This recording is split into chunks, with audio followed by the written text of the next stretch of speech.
Harka fuunee akkam jirtu kabajamtoota hordoftoota keenya bakka jirteetti nageenya gooftaa isiniif haa baay'atu jecha guyyaa irraa kana waan tokko isin yaadachiisuudhaaf dhufe.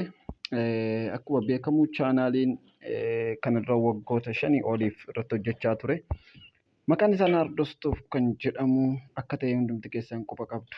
Baga nagaan gara chaanaalii keenyaa dhufte isiniin jedha. Egaa maqaan chaanaalii kanaa yeroo baay'ee namoota baay'eetti gaaffii ta'aa ture. Egaa sababa mataa isaatii qaba. Naardos jechuun maal akka ta'e namoonni gariin ni beektu jedhee yaada. Naardos jechuun urgooftuu yookaas shittoo gati jabeessa jechuudha.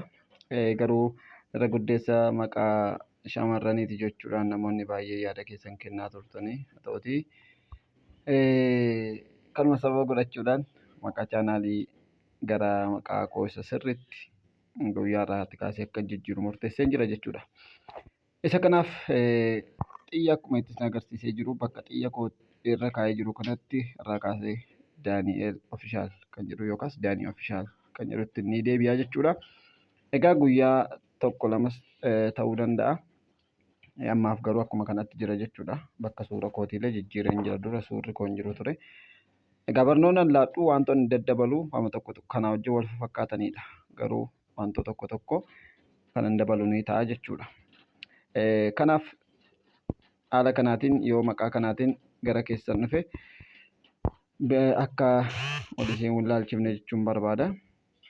Egaa akkuma beekamu kunoo qopheeffadheen jira jechuudha. Baanaalii koollee jechuudha. Baanaalii kana irra godhadhu bifa bareedaa ta'een qopheeffadheen jira jechuudha. Siittan agarsiisa. Kan duraa kunoo isa kana ture. Waggoota dheeraadhaaf kana itti fayyadamaa ture isa kana ture jechuudha. Guyyaa irraa immoo kanan qopheeffadhee jiru. Fagoo jira xiqqoo isinittan agarsiisa. Nooti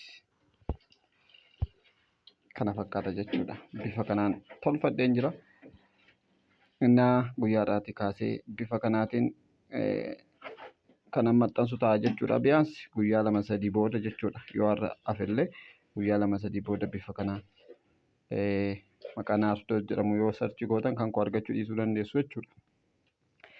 Innaa hiriyoota keessaniif sheer godhaa. Namoota barnoota koo itti fayyadamaa turan chaanaal yeroo barsiisu viidiyoo koo ilaalanii waan tokko sirreeffachaa turaniif rakkoo akka hin taaneef hiriyoota keessaniif sheer godhaa isiniin jechuu barbaada. Ammas irra deebi'uudhaan chaanaalii keenya sabiskiraayib gochuu hin dagatinaa. Namoonni loogoo baanarii fi kanneen akka yuutuubii intiroo hojjetachuu namoonni barbaadan gatii madaalawwaadhaan karaa keessan dubbisuu dandeessu. Haala gaariidhaan isiniif hojjedhaa. Galatoomaa isiniin jedhaa. Ciao.